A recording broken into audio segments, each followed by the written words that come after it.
북수안부터 부곡, 그리고 군자에서 월곶 쪽으로 어렵고요. 서창에서 영동서 시점까지도 정체되고 있습니다. KBS 교통정보센터에서 임초희였습니다.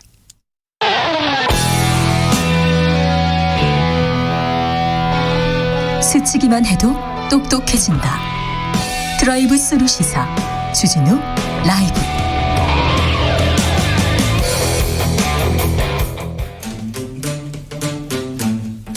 (2030) 청년이 보고 듣고 느끼는 대선 전쟁, 그것이 궁금하다. MZ세대에게 묻는다. 요즘 뭐하니?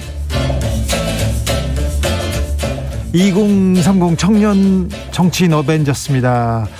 청벤져스가 한자리에 모였습니다. 각자 본인 소개하고 시작하겠습니다. 네, 안녕하세요. 저는 더불어민주당 청년선대위 공동선대위원장 권지웅입니다. 권지웅 위원장입니다. 네, 안녕하십니까. 국민의힘 김용태 최고위원입니다. 김용태 최고입니다.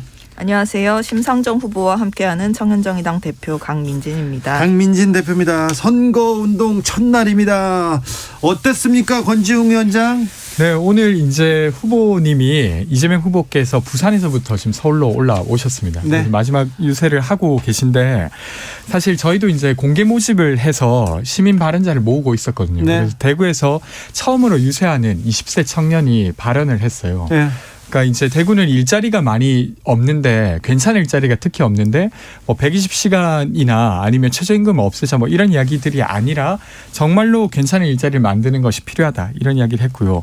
그리고 이제 청년선대위도 저희가 이제 유세차뿐만이 아니라 시민들에게 개방하는 게 유세 피켓의 내용도 시민들을 통해서 받고 있어요. 네. 그래서 어제 신촌과 망원에서 시민들의 말을 담은 피켓으로 피켓팅을 시작했습니다.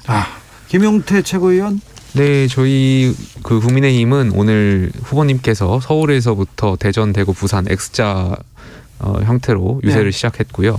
저희 국민의힘이 이번에 국민 누구나 유세차에 오르실 수 있도록 유세의 힘이라는 어플리케이션을 개발을 했습니다. 그래서 뭐 핸드폰에 그 마켓에서 유세의 힘을 검색하시고 다운로드 받으시면 그 앱을 통해서 국민 누구나 유세 차에 올라서 본인들 메시지를 전달하실 수 있도록 애플리케이션에다가 했습니다. 이렇게 메시지를 보내면 일반 국민도 유세차에 오를 수 있습니까? 저희가 중앙당 5톤 트럭을 지금 국민들께 내드리려고 하고 있고요. 오늘도 많은 지역에서 서울, 대전, 대구, 부산에서 후보님 연설 전에 많은 분들께서 신청해 주셨고. 아니 근데 그 일반 국민이 그 유세 차량에 타서 마이크를 잡는 게 그게 선거법에 걸리지 않나요? 아닙니다. 국민 누구나 선거 운동을 하실 수 있는 분들, 그러니까 만 18세 이상이죠. 그분들하고 또 이제 외국인을 제외한 나머지 분들은 누구나 유세차에 올라서 선거운동은 수 있습니다. 참정권이니까요. 네. 그러니까 자격을 가진 사람이 지정하면 누구나 올라올 수 있습니다. 몇 년 전에만 해도 이명박 정부 시절에 제가 이렇게 이제 취재하러 가고 그러지 않습니까? 한마디 해달라고 해가지고 마이크 잡고 얘기하잖아요. 그래서 선거법으로 끌려가고 그랬어요. 그러니까 간단한 등록 과정이 필요한 것 같더라고요. 그래요? 네, 아닙니다. 그 선거 유세는 국민 누구나 하실 수 있습니다. 좀 바뀌었어요. 지금 바뀐 것 같아요. 선거법이 계속해서 바뀌고 김용태 최고. 예. 이 말을 들은 민주당 지지자들이 그러면 우리는 이재명 지지자가 저 윤석열 그 마이크 잡고 이렇게 선거운동 해야지, 그렇게 생각하면 어떡해요? 저는 누구나 이게 열려있기 때문에 그분들도 신청하시면 저희가 오르실 수 있는데 그 모든 걸 그 현장에 있는 국민들께서 과연 적절하다고 생각하실지는 국민들께 판단을 맡기겠습니다. 좋네요. 근데 뭐 사실 민주당도 공개 모집을 해서 아까 말씀드린 사례가 그런 사례였거든요. 그래서 그렇죠. 굳이 뭐 국민의힘 유세차에 갈 필요는 없을 것 같습니다. 그렇습니다. 네. 자, 알겠습니다. 자, 정의당 심상정 후보는 어디에서 어떻게 연설을 하고 있을지 유세 현장 분위기 한번 보고 오겠습니다. 이번 대선은 대전 안의 길목에선 대한민국의 진로를 결정하는 중차대한 선거입니다. 그럼에도 이번 대통령 선거는 역대급 비호감의 부끄러운 선거가 되고 있습니다. 양당 후보들의 도덕성 최악입니다. 후보와 가족의 불법 탈법 비리 의혹이 눈덩이처럼 커져가고 있습니다. 그럼에도 불구하고 사법적 검증도 거부하고 서로 삿대질과 진영 정치로 뭉개고 있습니다. 오직 표만 쫓는 포퓰리즘으로 노선과 정책 차이마저 실종되고 있는 대선입니다. 대한민국의 역주행에 단호하게 막아서겠습니다. 기필코 양당 체제를 넘어서서 미래를 향한 정치 교체를 이뤄내겠습니다. 심상정 후보는 전주로 갔네요. 전주 롯데백화점 앞에서 유세를 하고 있었습니다. 강민진 대표, 자, 정의당은 어떻게 지금 선거를 치르고 있습니까? 네, 오늘 심상정 후보님이 첫날 대선 선거운동 첫날을 호남 전북에서 시작을 하셨고요. 저도 네. 이제 같이 갔다 왔는데 다녀오셨어요? 네, 눈발이 많이 날렸습니다. 네. 네, 날씨는 맑았는데 눈발이 좀 날려서 운치는 좋았고요. 네, 심상정 후보가 말씀하신 것처럼 지금 양당 정치가 아닌 대안이 심상정 후보밖에 없게 되는 그런 대선으로 치러질 전망이 있고, 그리고 이제 심상정 후보께서 녹색복지 대통령 시대를 열겠다. 그리고 대기업과 중소기업, 노동자, 소비자 모든 경제 주체들이 공정하게 경쟁하고 정의로운 대가를 받는 그런 나라 만들겠다. 이렇게 말씀하셨습니다. 유세, 대선 유세 그 전에 보신 적 있으세요? 지난번 대선 때는 제가 당직을 맡고 있지는 않았어요. 네. 시민으로서 봤었죠. 그래서 당원으로서 봤고. 이번에 그 청년정의당 대표로 이렇게 유세 참여하고 같이 가보니까 어떻던가요? 일단 지나가시는 시민들이 차 이렇게 지나가시면서 손을 많이 흔들어 주셨고요. 네. 그리고 물론 저희가 이 큰 당들만큼 돈이 많지 않기 때문에 아마 규모나 이런 것들은 작을 겁니다. 하지만 이제 그런 어떤 선거운동의 규모보다는 국민들께서 우리가 이야기하고자 하는 바 절박하게 말씀을 드리면 더 들어주실 거라고 생각을 하고요. 저희가 이번에 기획유세단을 4가지 종류를 꾸렸어요. 첫 번째는 2030 유세단이고요. 제가 이제 그 단장을 맡게 됩니다. 네. 그리고 두 높은 번째는 사람이에요. 두 번째는 전태일 유세단에서 우리 사회 다양한 노동자들 찾아갈 예정이고요. 그리고 세 번째로 기후 대선, 지금 이번 중요하죠? 대선에서 실종된 기후 위기 의제를 되살리기 위한 지구 방위 유세단을 출범을 시킬 예정입니다. 네. 그리고 마지막으로 차별에 반대하는 페미니스트 유세단이 모두 다 함께 한 마음으로 뛸 예정입니다. 페미니스트 유세단이요? 네. 저 궁금한 게 있는데 예. 첫 유세시다 보니까 아마 응원도 많이 하시겠지만 비난하시는 분들도 많으실 거거든요. 어느 정당이나 마찬가지로 저희도 그렇고 민주당, 정의당 그런데 이번에 유세하시면서 비난하시는 분들을 만나시지 않았나요? 오늘?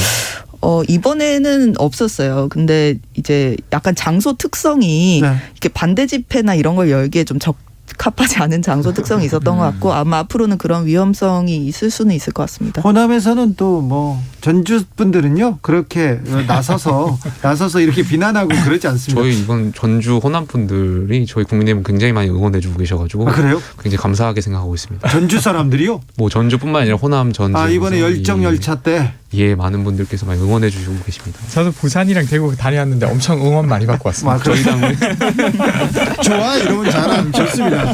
코로나 시대라 조금 유세도 좀 달라질 거라고 생각했는데 예전에 보던 풍경하고 비슷하더라고요. 이게 이제 선거법이 사실은 좀 제약되는 부분이 많아서 지금 하는 방식이 그나마 효과적인 방식이라서 그런 부분도 있는 것 같습니다. 그렇습니까? 네. 자, 권지웅 위원장이 이번 주제 던져주십시오.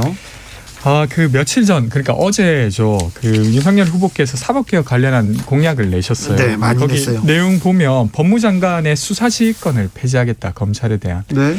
그러면 이제 한번 임명하고 나면 민주적 통제가 불가능한 구조로 들어가게 되는 거거든요. 근데 이거는 이제 문재인 정부가 그간 검찰 개혁했던 걸 되돌리는 정도 수준이 아니라 정부가 수립된 이래 계속 유지되었던 민주적 통제 방식을 아예 없애겠다고 노골적으로 말한 거예요. 그러니까 그냥 검찰 출신의 후보 정도가 아니라 검찰을 대변하는 검찰총장 후보의 공약이 아닌가 이런 생각이 들고요. 좀 우려되는 건 사실 문재인 정부를 특별한 근거 없이 적폐로 사실은 전제하고 이야기했던 바가 있었잖아요. 그러니까 보복의 정치가 다시 되살려지는 거 아닌가 이런 우려가 있는데 지금 이번 공약을 통해서 사실은 더 그것을 노골적으로 이야기하는 거 아닌가 이런 우려가 있는 것 같습니다. 김용태 최고위원. 지금 권지웅 위원장이 말씀에 좀 어폐가 있으신 게 법무장관의 검찰 수사지휘권을 폐기하겠다고 저희 후보님께서 말씀하셨고 이거는 저는 검찰 공화국을 만들겠다는 게 아니고 검찰의 수사권을 더 독립시키는 데 일조한다고 생각하거든요. 왜냐하면 저희 생각해 보십시오. 윤석열 총장 전직 그 검찰총장 재직 시절에 정당하게 수사하시다가 추미애 법무부 장관께서 수사지휘권 발동하시면서 식물총장 되시지 않았습니까? 저는 이러한 부분, 법무부 장관은 누가 임명합니까? 대통령이 임명하시고 정부가 살아있는 권력에도 검찰이 문제가 있다면 공정하게 수사를 해야 되는데 지금 정권에서는 이것을 막다 보니까 이러한 폐단을 막고 또 검찰의 어떤 수사권을 독립하기 위한 조치로서 저는 저희 후보님께서 말씀하신 게 더 일리가 있다라고 생각하고 있습니다. 강민진 대표? 저는 문재인 정부 들어서 내내 사실 검찰이 화두였잖아요. 네. 그래서 뭐 검찰 개혁의 어떤 당위는 좀 둘째 치더라도 너무 이 소재가 정쟁으로만 치닫고 사실 국민들 먹고 사는 문제보다 계속 이 검찰 문제와 관련한 것들만 오르내리다 보니까 많은 국민들이 피로감을 느꼈고 또 좀 불필요한 그런 소모도 많았던 것 같아요. 근데 저는 다음 정부에서도 다시 이 검찰을 가지고 또 정쟁을 해야 되는 상황이 펼쳐지는 것인가 이런 것들이 우려가 되고요. 이제 한마디 좀 덧붙이자면 이제 공수처법 저희 통과될 때 그때 이제 정의당이 당론으로 찬성을 하긴 했는데 장혜영 의원이 기권을 했었거든요. 그러니까 이제 야당 비토권이라든지 국민 신뢰를 얻고 공수처가 출범해야 된다라는 취지로 이제 기권을 당내에서 이제 소신 투표를 하신 거죠. 소신대로 이제 그 의결을 하신 거죠. 이제 했었는데 어떤 그런 아쉬운 부분들은 저도 있다고 생각합니다. 이제 공수처가 조금 더 어떤 그 정권에 밀착했다는 그런 의혹 없이 조금 더 정정당당하게 출범을 하고 또 이제 이 검찰 개혁도 이 정쟁거리로만 소모된 게 아니라 조금 더 국민적인 신뢰와 동의를 얻으면서 추진이 됐었다면 이렇게까지 좀 상황이 악화됐을까 그런 아쉬움이 있습니다. 그러니까 그 아까 김영태 최고께서 검찰을 뭘로부터 독립시킨다라고 했는데 그 뭘로부터라고 말씀하시진 않았는데 사실은 지금 말씀하신 대로 하게 되면 시민 권력으로부터 독립시키게 되는 겁니다. 근데 수사권과 기소권을 가지고 있는 집단이 시민 권력으로부터 독립된다고 하는 건 사실은 매우 위험한 일이에요. 그러니까 넷플릭스 그 다큐멘터리 중에 위기의 민주주의라는 다큐멘터리가 있습니다. 그러니까 브라질의 룰라 대통령이 네. 모루라고 하는 검사에 의해서 사실은 그 민주적 공간이 아주 위축되고 사실은 아주 오랫동안 브라질이라는 국가가 민주주의 자체가 되게 위기에 놓이게 돼요. 근데 그런 것처럼 될 우려가 있다는 시민들의 이야기가 있고 저도 좀 우려가 되는 바입니다. 결국에 원론적인 이야기인데요. 그러면 대통령을 왜 뽑습니까, 저희는? 대통령에게 인사권이라는 것이 있는 것이고 지금 말씀하신 대로 과거가 아니죠. 지금 정권에서는 말씀하신 대로 그런 추미애 법무부 장관께서 수사지휘권을 과도하게 발동하시다 보니까 수사권이 남용 그 보장이 안 되지 않습니까? 독립성이라는 그런 것들이. 그러다 보니까 윤석열 총장께서 식물총장이 되셨던 것이고 이러한 것을 바로잡기 위한 것이니까 저는 그거 너무 꽈서 생각하시는 거라고 생각하고 있습니다. 알겠습니다. 김영태 최고위원은 참 추미애 장관을 참 자주 좋아하시는 것 같습니다. 저희 어둠의 선대위원장이셔가지고 많이 도와주고 계십니다. 추미애 장관께서 저희 국민의힘을. 네. 오늘 저기 추미애 장관 동영상이 큰 화제던데. 저는 그 영상을 정확히 보지는 못했고 제가 뭐 그런 영상을 찍으셨다고 들었는데 글쎄요, 그래서 썩 바람직하지 않다고 생각하고 있습니다. 저 내용을 아직 못 봐가지고. 9361님께서 정치에 네. 검찰권 개입 차단이라는 긍정적 의미가 더 크다고 봅니다. 이렇게 얘기하셨고 포도님 그 공약이 바로 검찰공화국입니다. 이렇게 얘기했습니다. 김용태 최고위원 다른 주제로 넘어갈까요? 네, 저는 그 최근에 민주당의 그 유세 지침 관련해서 언론에서 보도된 내용을 좀 말씀드리고 싶습니다. 이재명 후보께서 네거티브를 안 하시겠다고 며칠 전에 말씀을 하셨는데 그 민주당의 유세 지침 문건에서 보면은 거의 뭐 다 네거티브입니다. 뭐 저희 후보를 향해서 폭탄주 중독 환자다 뭐 이런 표현도 있었고요. 뭐 무속인이 뭐 했다더라 뭐 카더라 식의 내용들이 다 민주당 문서에 있다는 것이 언론을 통해서 확인됐거든요. 근데 정확한 팩트는 폭탄주 중독 환자가 아니고 실제로 그 음주운전 처벌 전과가 있으신 분은 이재명 후보지 않습니까? 그것도 말도 안 되고 저는 이런 자꾸 네거티브를 안 하시겠다고 해놓고 내로남불식으로 말 바꾸기가 민주당의 특기인지 좀 궁금합니다. 저는 그 이제 김영태 최고가 지적한 대로 네거티브 이제 그만해야 된다고 봅니다. 이제 뭐 선거 20며칠 남았고 그 기간마저도 그렇게 쓰면 국민들 모두가 실망할 거라고 생각하고요. 근데 이제 그렇게 강하게 생각하는 사람이 있는가 하면 민주당 내에서도 여전히 이제 지적할 건 지적해야 된다. 그리고 누군가 보기에는 충분히 네거티브한 주제까지도 이야기하시는 분이 있어서 저도 이 부분은 좀 아쉽다고 생각합니다. 그러니까 저는 그 네거티브에 범위가 있다고 생각해요. 그러니까 뭐 무차별적으로 던져보고 하는 그런 의혹 제기식 네거티브는 지양돼야 된다고 생각되고요. 네. 확실하게 연루되어 있거나 합리적인 의혹 제기는 필요하다 이렇게 생각하고 있습니다. 강민진 대표. 네, 네거티브보다는 정책 비전을 더 많이 이야기하는 선거 됐으면 좋겠습니다. 네, 강민진 대표가 꺼내든 화두는 뭡니까? 이번에 심상정 후보와 이재명 후보 간의 설전이 진행이 되고 있습니다. 살찐 고양이법. 네, 이 살찐 고양이가는 죄는 없고요. 네, 이게 최고임금 제한법인데 이 이제 심상정 후보의 공약에 대해서 이재명 후보가 이 공약 실현되면 삼성전자가 몰락하고 시진핑이 미소 짓는다 이렇게 이야기를 하면서 이제 논쟁이 시작이 됐습니다. 이 최고임금제 살찐 고양이법 내용을 살펴보면 국회의원 보수는 최저임금의 5배 이내, 공공기관은 7배 이내, 민간기업은 30배 이내까지로 제한을 하고 네. 그걸 초과하는 금액은 세금으로 환수를 해서 네. 이 저소득 측 복지에 쓰자라는 내용인데요. 우리 불평등 현실이 다들 아시겠지만 굉장히 격차가 큽니다. 심화되고 있고요. 네, 상위 10%가 이제 하위 50%가 벌어들인 소득에 비해서 14배를 벌어들이는 상황이고요. 예를 들면 현대자동차 이런 데는 거기 현대차 납품하는 하청기업 비정규직 노동자들이 최저임금 받을 때 현대자동차에서 최고임금 받는 그 기업 임원들은 최저임금의 158배를 받거든요. 그럼 이 158배라는 것이 정당하냐? 과연 노력을 158배만큼 더 해서 정당하게 버는 것이냐? 아니면 뭐 능력이 158배만큼 더 많은 것이냐? 이것을 묻는 것이죠. 근데 이제 이재명 후보가 이 심상정 후보의 최고임금제에 대해서 비현실적이다. 그렇게 하면 이제 중국으로 임원들이 다 넘어갈 것이다. 뭐 이렇게 이야기를 하셨는데요. 저는 이재명 후보님한테 묻고 싶어요. 이제 물론 그렇게 생각을 할 수 있습니다. 이 어떤 규제 없이 자유시장 경제에 맡겨서 자본주의 논리대로 부자는 뭐 부자가 되고 또 가난한 사람들이 여전히 가난하고 어떤 개입을 최소화하자 이런 사상을 가질 수 있는데 그것을 우리는 보수라고 부르죠. 그럼 이재명 후보님은 윤석열 후보보다 뭐가 다른 겁니까? 왜 윤석열 후보가 아니라 이재명 후보가 돼야 된다고 얘기하시는 이유가 뭔지 이게 궁금하고요. 지금 이제 이재명 후보가 비현실적이다 이렇게 말씀하시는데 이게 유례가 없는 게 아닙니다. 우리 자본주의 첨단에 달리고 있다는 미국에서 이미 몇십 년 전에 루즈벨트 대통령이 한 해 2만 5천 달러 지금으로 치면 한 5억 원 정도 되는 연봉 이상을 가져갈 수 없게끔 그렇게 그 정도 이상 버는 사람은 세금으로 환수를 하겠다 이런 이제 발표를 했고 이것을 당시 의회에서 소득세 최고세율을 94%로 매기면서 반영을 했던 바가 있습니다. 자, 네. 저는 사실 그 토론을 보면서 그게 이제 예를 들면 최고임금제를 아예 반대한다는 이재명 후보의 주장이 아니라 공공에서는 그것이 예를 들면 제도를 통해서 시행할 수 있지만 민간에서 그것을 시행한다고 하는 게 여러 부작용을 낳지 않겠냐.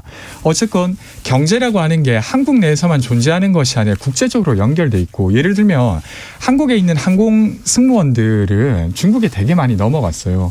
거기에 이제 임금이 좀 높아지기 시작하니까 글로 넘어가게 되고 그러니까 한국에서 사실은 인력을 구하기가 어려웠던 문제가 있었습니다. 그래서 그런 문제를 어떻게 풀 거냐고 물어봤는데 저는 좀 더 좋은 토론이 됐으면 했던 건 심상정 후보가 민간에서도 그래도 이런 식으로 보완하면 더 좋은 정책, 이 정책을 시행할 수 있다. 충분히 설득력 있다. 이렇게 대답했으면 좋았을 텐데 그게 아니라 이 정책이 왜 필요한지를 다시 이야기하셨거든요. 근데 저는 그게 나쁜 대답은 아니었지만 되려 그런 질문은 할 수 있잖아요. 그 어떤 정책이 시행되기 위해서. 되려 이제 이재명 후보는 억강부약이라고 하는 입장을 계속 가지고 있습니다. 그래서 이 부분만으로 어떤 되게 부유한 사람들만 위한다고 이렇게 보기는 어렵지 않나 싶습니다. 이 권지용 위원장님은 지금 되게 조심스럽게 말씀하고 계신데 이재명 후보는 시진핑 미소법 이렇게 매도를 민주당과 하셨고요. 정의당 너무 네. 뜨거운데 유준만이 여기서 인사드리겠습니다. 감사합니다. 감사합니다. 감사합니다. 1501님이 토론 좀 하게 좀 적극적으로 좀 토론 좀 해주세요 합니다. 2019님은 대통령 안 뽑으면 안 되나요? 우리나라 당나라인가요? 당파 싸움 지긋지긋합니다. 투표 안 할랍니다 하는데 투표 안 하면 가장 나쁜 2022년부터 생활 습관을 바꾸면 포인트가 쌓입니다. 현금처럼 쓸 수 있는 탄소 중립 실천 포인트로 기분 좋은 소비하세요. 배달 음식은 다회용기로, 종이 영수증 대신 전자 영수증으로 간편하게, 무공해 자동차로 대여하고 리필 스테이션에서 화장품과 세제를 리필받